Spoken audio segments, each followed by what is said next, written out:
Hello traders, welcome back to the my channel. My name is Ravi Mahobiya. आज का topic रहेगा basic of stock market. तो चलिए start करते हैं।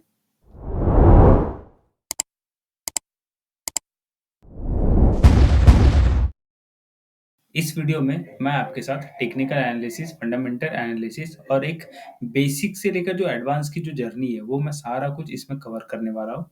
तो स्टेप बाय स्टेप वीडियोस आने वाले हैं। तो ये मेरा पहला वीडियो है जो मैं स्टार्ट कर रहा हूँ। यहाँ पर एक बिगिनर को जिन चीज़ों के बारे में पता होना चाहिए ये सारा कुछ मैं इस वीडियो में अपलोड करने वाला हूँ।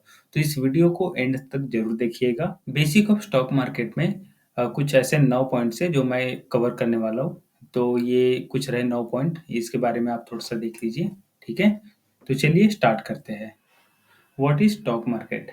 Stock market is a place where investors buy and sell shares of companies.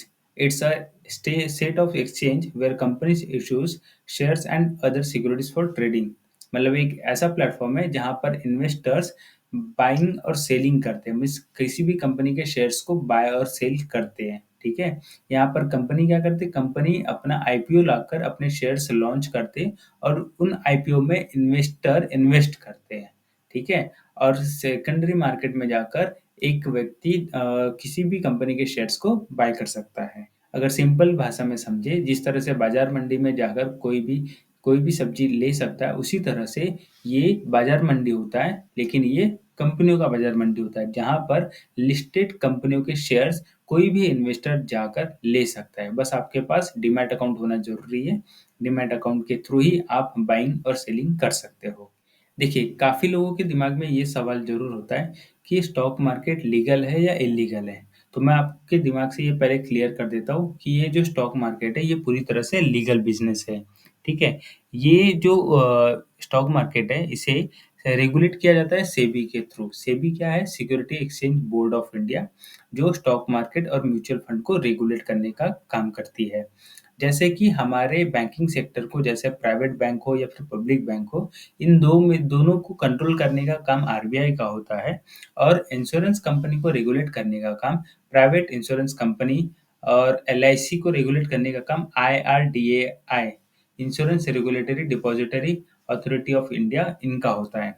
ठीक है, तो सेबी की स्टैब्लिशमेंट कब की गई थी? सेबी सेबी जो है एस्टैब्लिश हो चुका था 1988 में, बट स्टैट्यूटरी पावर न होने की वजह से वो काम नहीं कर रहा था। जब हर्षद मेहता स्कैम किया गया 1992 में जब हुआ था, तब सेबी वर्किंग में था, बट स्टैट्यूटरी पावर न होने की वजह से वो कुछ एक्शन नहीं ले सकता था।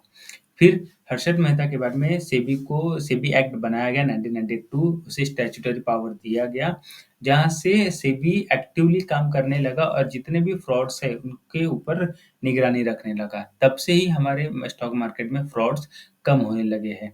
अभी सेबी का काम क्या है? सेबी का काम है प्रोटेक्ट करना इन्वेस्टर्स को, स्टॉक मार्केट को प्रमोट करना और स्टॉक मार्केट म्यूचुअल फंड को रेगुलेट करने का काम सेबी का है। आपको आपके क्लैरिटी के लिए मैं बता दूं, स्टॉक एक्सचेंज टोटल हमारे इंडिया में 23 है और दो ऐसे स्टॉक एक्सचेंज है जो नेशनल लेवल पर काम करते हैं।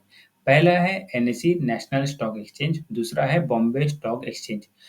21 ऐसे स्टॉक एक्सचेंज है जो रीजनल बेस पर काम करते हैं। जैसे मैंगलोर हो गया, बैंगलोर स्टॉक एक्सचेंज हो गया, मद्रास का हो गया।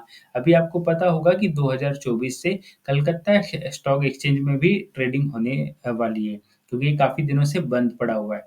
तो रीजनल बेस पे भी हमारे इंडिया में स्टॉक एक्सचेंजेस है, पर वो उस तरह से एक्टिवली काम नहीं करते। काम है पर उनका बिजनेस इतना बड़ा नहीं है जितना स्टॉक एक्सचेंज एनएसई और बीएसई काम करते हैं। नेशनल लेवल पे स्टॉक एक्सचेंज कौन-कौन से हैं? एनएसई और बीएसई है। एक पॉइंट यहाँ पर कवर करना था मुझे कि बिमल जलन कमेटी ने एक रिपोर्ट पब्लिश किया था। उनके हिसाब से उन्होंने एस्टिमेट किया था कि बेयरली 3% of Indian population invest in stock market, जो कि ये नंबर यूएसए में 27% है और चाइना में 10% है। एनईसी को फाउंड किया गया था 1992 में। 31 ईयर ओल्ड हो चुका है अभी एनईसी को फॉर्म हुए। मुंबई में ही इनका हेड ऑफिस है। It is world's largest derivative exchange by number of contract traded. Derivative में सबसे ज़्यादा ट्रेड किया हुआ वर्ल्ड का लार्जेस्ट एक्सचेंज बना हुआ है NSC. Third largest in cash equity by number of trades 2022 के हिसाब से। नंबर ऑफ लिस्टेड कंपनी 2137 है। Nifty 50 launched in 1996 by NSC. National stock exchange ने अपना एक इंडेक्स लॉन्च किया था 1996 में, जिसे हम निफ्टी 50 के तौर पे जानते हैं। आपको इंडेक्स के बारे में बता दूं तो इंडेक्स का मतलब ये होता है कि मार्केट, क्योंकि कैसा है ना, जब इंडेक्स लॉन्च नहीं किया गया था तो ये बता पाना डिफिकल्ट था कि मार्केट की डायरेक्शन क्या है। क्योंकि अगर कोई पूछेगा भी आपको तो आप क्या बोल पाते कि किसी ने पूछा आपको कि मार्केट का डायरेक्शन क्या है, अप है या डाउन है, तो आप बोलते, आपको सारी कंपनियों को देखना पड़ता, फिर उसके बाद में एक एवरेज नंबर आप निकालते और बोलते कि हाँ भाई, स्टॉक मार्केट का जो डायरेक्शन है वो अप है या फिर डाउन है। तो उसी तरह से एनएससी ने क्या किया, एक अपना इंडेक्स निकाला। इंडेक्स में जो उनके पास लिस्टेड कंपनीज है उनमें से जो टॉप 50 कंपनीज है उन्हें लेकर इंडेक्स बनाया गया। और इंडेक्स का काम यही है कि वो एक डायरेक्शन बताता है कि पूरे ओवरऑल मार्केट का जो डायरेक्शन है वो अप साइड है या डाउन साइड है। निफ्टी 50 के अलावा भी ऐसे कुछ इंडेक्सेस है जिनमें ट्रेड नहीं होते और कुछ में ट्रेड होते भी है। जैसे निफ्टी 50 हो गया, फिन निफ्टी हो गया, बैंक निफ्टी हो गया। इनमें एक्टिवली ट्रेड किया जाता है। It was the first exchange in India electronic trading facility. जब एनएससी लॉन्च किया गया था तो इससे पहले पेपर ट्रेड किया जाता था। ये आपको डीमैट अकाउंट में ट्रेड नहीं किया जाता था। बट जब एनएससी ने निफ्टी 50 लॉन्च किया तो फिर तब से ही, जब से ट्रेडिंग चालू किया गया उसमें, तो इलेक्ट्रॉनिक ट्रेडिंग फैसिलिटी अवेलेबल करा कर दिया गया था। तो एनएसडीएल सीडीएसएल का भी तभी फॉर्म किया गया था और तभी हमें डीमैट अकाउंट देखने को मिला था। इससे पहले हम फिजिकल डिलीवरी पर ही काम करते थे। जो हर्षद मेहता का जो स्कैम है उस समय भी फिजिकल डिलीवरी ही किया जाता था, उस समय भी डीमैट अकाउंट नहीं आया था। अब बात करते हैं बॉम्बे स्टॉक एक्सचेंज के बारे में। बॉम्बे स्टॉक एक्सचेंज लोकेशन है मुंबई में दलाल स्ट्रीट में। ये स्टैब्लिश किया गया था 1875 में bye cotton merchant Premchand Roy चंद। 148 year old Bombay stock exchange को हो चुका है, ठीक है। It is oldest stock exchange in Asia and 10th oldest in the world, means world का 10वां ये पुराना स्टॉक एक्सचेंज है, इतना पुराना स्टॉक एक्सचेंज है। one of the world's largest stock exchange by market capitalization 3.8 trillion dollar. जून 2023 का इसका मार्केट कैप है और हमारी इंडियन इकोनॉमी का जो मार्केट कैप है 3 trillion dollar. Total listed company से 5264। इंडेक्स की बात करें तो ऐसे कौन कौन से इंडेक्स है जो एक्टिवली ट्रेड किए जाते हैं, अभी अभी बढ़ाए गए, जैसे कि एस&पी, बीएसई सेंसेक्स हो गया, BSE small cap, BSE mid cap, BSE large cap में ट्रेड नहीं किया जाता, बीएसई 500 में भी ट्रेड नहीं किया जाता, बीएसई बैंकेक्स में ट्रेड किया जाता है। तो इनमें से सेंसेक्स में ट्रेड किया जाता है, बैंकेक्स में ट्रेड किया जाता है और मिड कैप बीएसई में भी ट्रेड किया जाता है।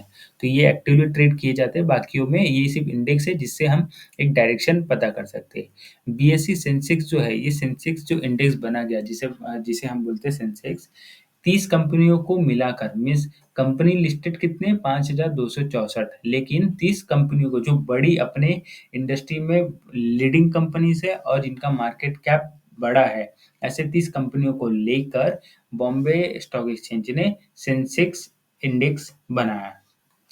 आपके दिमाग में एक सवाल आया होगा कि बीएसई में जो बीएसई के इंडेक्स में लिस्टेड कंपनी है सेंसेक्स, इसमें 30 कंपनी है और एनएससी में 50 कंपनी, निफ्टी 50।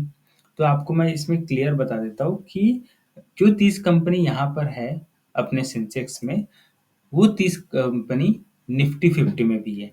बस निफ्टी 50 में 20 कंपनी ऐड किए गए ज़्यादा के। तो इसीलिए सबसे ज़्यादा ट्रेड भी एनएससी के स्टॉक में किए जाते हैं। इंडिया में 2 डिपॉजिटरीज काम करते हैं, पहला है एनएसडीएल, दूसरा है सीडीएसएल। इनका फॉर्म किया गया था 1996 में, ये स्टार्ट किया गया था। एनएसडीएल जो डिपॉजिटरी है, ये फर्स्ट इलेक्ट्रॉनिक सिक्योरिटी डिपॉजिटरी है, मीन्स जहाँ पर आप डिमैट अकाउंट ओपन करके अपना जो स्टॉक है वो इलेक्ट्रॉनिक फॉर्म में रख सकते थे। और सेंट्रल सिक्योरिटी डिपॉजिटरी लिमिटेड सीडीएसए ये first Indian listed depository means इसका भी आपको स्टॉक मार्केट में ट्रेडेड प्राइस देखने को मिलेगा। बट ये कुछ दिनों के बाद में लिस्ट होने वाला है तो आपको एनएसडीएल पे ट्रेड होते हुए दिखेगा। डिपॉजिटरी क्या होता है? डिपॉजिटरी एक ऐसा प्लेटफॉर्म है जहाँ पर आपके डीमैट अकाउंट ओपन किया जाता है। डीमैट अकाउंट दो ही जगह ओपन होता है, एक एनएसडीएल में और एक होता है सीडीएसएल में। ट्रेडिंग अकाउंट जो होता है ये आपके ब्रोकर के पास ओपन होता है। तो कभी भी जब आप डीमैट अकाउंट ओपन करते हो तो आपका दो अकाउंट ओपन किया जाता है, पहला डीमैट अकाउंट, दूसरा ट्रेडिंग अकाउंट। ट्रेडिंग अकाउंट में आप ट्रेड करते हो, डीमैट अकाउंट में आप किसी भी कंपनी के शेयर्स को होल्ड करते हो। अब ब्रोकर्स की बात करें तो ब्रोकर्स कौन-कौन हो गए? मोतीलाल ओसवाल एक ब्रोकर है, ज़ीरोधा ब्रोकर है, एंजल ब्रोकिंग हो गया और अपस्टॉक। ये सारे ब्रोकर्स हैं जो आपको ट्रेडिंग प्लेटफ़ॉर्म प्रोवाइड करते हैं, जो आपको डीमैट अकाउंट प्रोवाइड करते हैं, जहाँ से आप अपना ट्रेडिंग और इन्वेस्टमेंट कर सकते हो। अब स्टॉक मार्केट में टाइमिंग के बारे में बात कर लेते हैं कि इक्विटी मार्केट का टाइम क्या रहता है, कमोडिटी का हो गया और करेंसी का क्या टाइम रहता है, ठीक है? 9 बजे से लेकर 9:15 तक के मार्केट का प्री ओपनिंग सेशन रहता है। उसके बाद में 9:15 से लेकर 3:30 तक के आप एक्टिवली ट्रेड कर सकते हो, किसी भी कंपनी के शेयर्स को बाय एंड सेल कर सकते हो। 3:40 से लेकर 4 बजे तक के पोस्ट क्लोजिंग का सेशन चलता है। इसमें एक और बात बता दूँ आपको कि 3:15 से लेकर 9:15 से लेकर 3:15 तक ही आप किसी भी कंपनी के शेयर्स को बाय सेल ट्रेड कर सकते हो, ठीक है? लेकिन अगर आपको डिलीवरी करना है, अगर आपको इन्वेस्टमेंट करना है तो आप 3:30 बजे तक की किसी भी कंपनी के शेयर्स को बाय कर सकते हो और सेल कर सकते हो। कमोडिटी मार्केट के बारे में भी हम इसी वीडियो में समझने वाले हैं। कमोडिटी मार्केट के 2 एक्सचेंज है मेनली, एक है एनसीडीएक्स और एक है MCX. MCX multi commodity exchange है और ये national commodity and derivative exchange है। इनके टाइमिंग अलग-अलग होते हैं। एमसीएक्स की अगर बात करें, एमसीएक्स का जो टाइमिंग होता है वो 10 बजे से लेकर मॉर्निंग में 11:30 बजे तक के होता है और एनसीडीएक्स का टाइमिंग होता है 10 बजे से लेकर 5 बजे तक के। अब ये दोनों में डिफरेंस क्या है थोड़ा आपको मैं समझा देता हूँ। एनसीडीएक्स और एमसीएक्स के बारे में थोड़ा-सा समझा देता हूँ कि कमोडिटी की ये जो 2 अलग-अलग एक्सचेंज है इनमें डिफरेंस क्या है। मल्टी कमोडिटी एक्सचेंज जो है यहाँ पर आपको जो नेचुरली आपको मिलता है जैसे गोल्ड, सिल्वर हो गया, क्रूड ऑयल जो नेचुरली जो मैन-मेड नहीं होता है वो सब मल्टी कमोडिटी एक्सचेंज में आते हैं और जो एग्रीकल्चर थ्रू हमें मिलता है वो आता है NCDEX, national commodity and derivative exchange जैसे कि चना हो गया, गेहूँ हो गया, है ना? चावल हो गया, इनमें जो भी ट्रेड किया जाता है कमोडिटी में वो एनसीडीएक्स में ट्रेड किया जाता है। ये 2 अलग-अलग एक्सचेंज है। अगर आपको गोल्ड ट्रेड करना है तो आप एमसीएक्स से करोगे और आपको चना हो गया या फिर आपको कपास अगर ट्रेड करना है तो आप एनसीडीएक्स से करोगे। एमसीएक्स का टाइमिंग 6 महीने में अलग और 6 महीने में अलग रहता है मीन्स 2 बार चेंज होता है। अभी अगर मैं विंटर की बात करें तो 10 बजे से लेकर 11:45 तक के 11:45 11:55 तक के मार्केट ओपन रहेगा गोल्ड सिल्वर बाय सेल करने के लिए और विंटर खत्म होने के बाद में 10 बजे से लेकर 10:30 बजे तक का टाइम हो जाएगा सॉरी 10 बजे से लेकर 11:30 बजे का टाइम हो जाएगा एमसीएक्स के लिए। करेंसी मार्केट का जो टाइमिंग रहता है वो 9 बजे से मॉर्निंग 9 बजे से लेकर 5 बजे तक का टाइमिंग होता है। इक्विटी मार्केट को थोड़ा समझ लेते हैं। इक्विटी मार्केट के 2 ऑप्शन होते हैं, पहला होता है कैश, दूसरा होता है डेरिवेटिव। कैश का मतलब ये होता है कि कैश में आप अनलिमिटेड होल्डिंग टाइम ले सकते हो कि मान लीजिए अगर आपको 100 क्वांटिटी लेना है तो आप 100 क्वांटिटी अनलिमिटेड टाइमिंग तक होल्ड कर सकते हो। आपको कैश ही इन्वेस्टमेंट करना पड़ेगा, उससे उसके अलावा कुछ नहीं, ठीक है? अब मार्केट बेस्ड इसमें रिटर्न मिलता है कि आपने अगर 100 क्वांटिटी खरीदा हुआ है, उसका रेट अगर ₹100 भी चल रहा है, तो अगर वो ₹120 चला गया, तो जो मार्केट में ट्रेडेड प्राइस रहेगा, उस हिसाब से आपको रिटर्न मिलेगा। आने वाले कुछ समय में अगर उसका वैल्यू बढ़ जाता है तो आपको उस हिसाब से रिटर्न मिलेगा।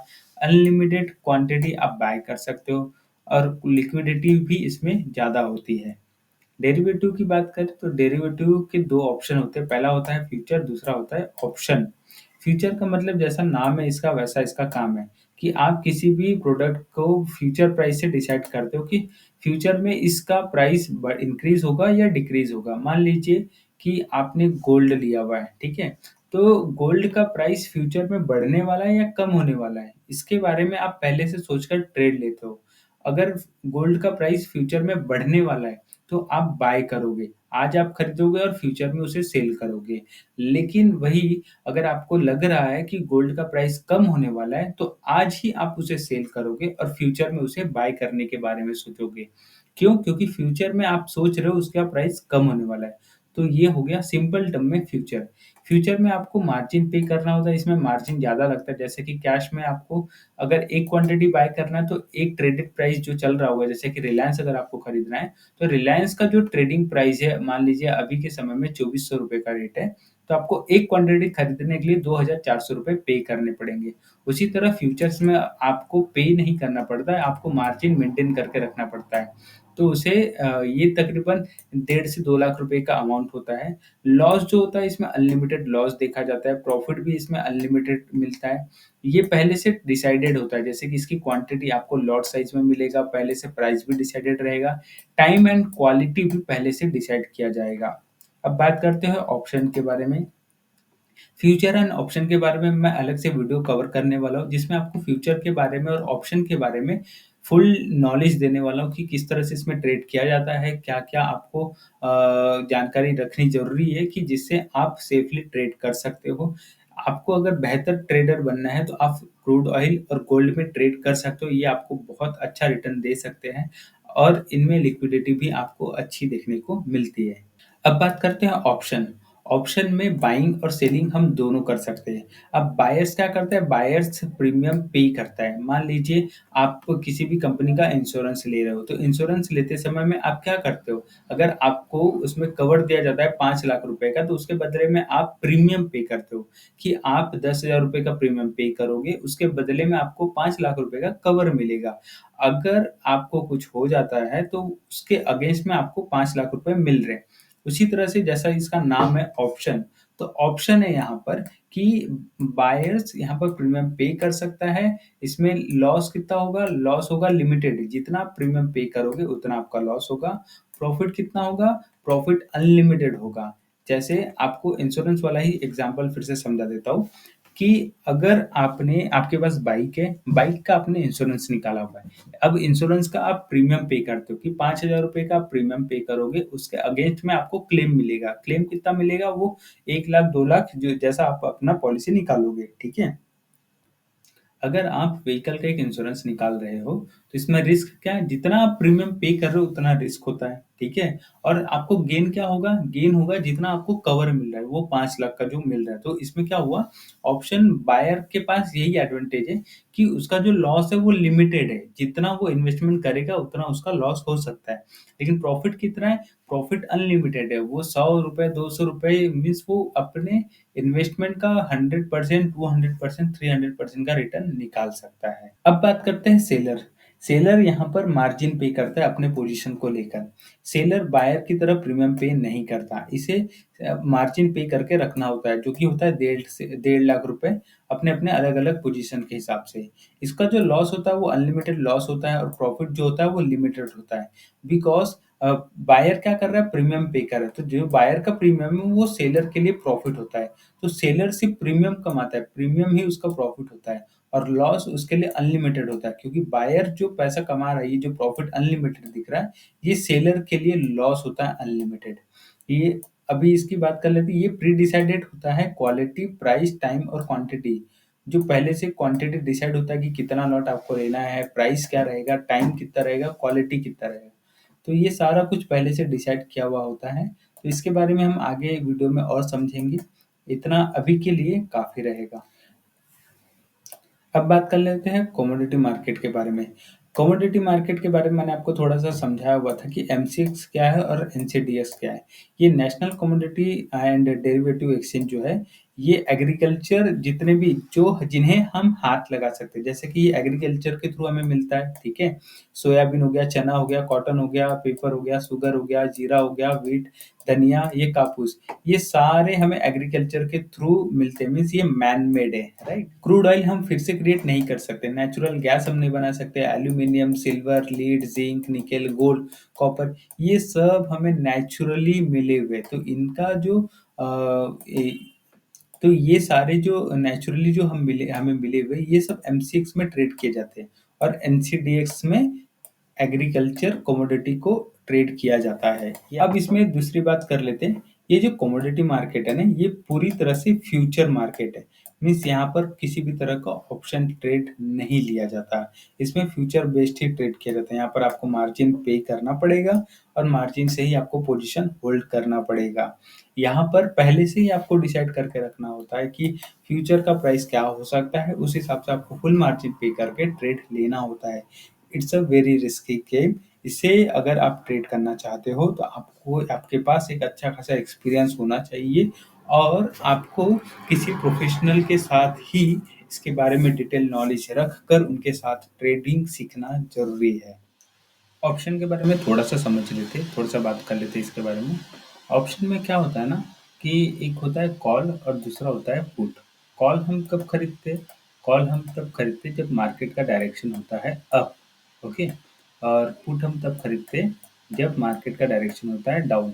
मीन्स हम ऐसा कैलकुलेशन करते हैं या फिर ऐसा हमें प्रेडिक्शन मिलता है कि मार्केट अभी थोड़े समय में या फिर आने वाले समय में ऊपर जाने वाला है, तो हम कॉल बाय करते हैं, ठीक है? और ऐसा लगता है कि मार्केट में सेलिंग का प्रेशर ज़्यादा है, सेलिंग का प्रेशर हेवी होने की वजह से हमें डायरेक्शन फॉलो करना है, तो इस वजह से हम पुट बाय करते हैं। तो कॉल और पुट दोनों में ही बाय और सेल अलग-अलग से होता है। जैसे कि कॉल भी आप बाय कर सकते हो और सेल कर सकते हो, पुट में भी आप बाय कर सकते हो, सेल कर सकते हो। बस आपको बाइंग के समय में ये क्लियर रखना है कि बाय अगर आप कभी भी कर रहे हो, तो आपको प्रीमियम पे करना होगा।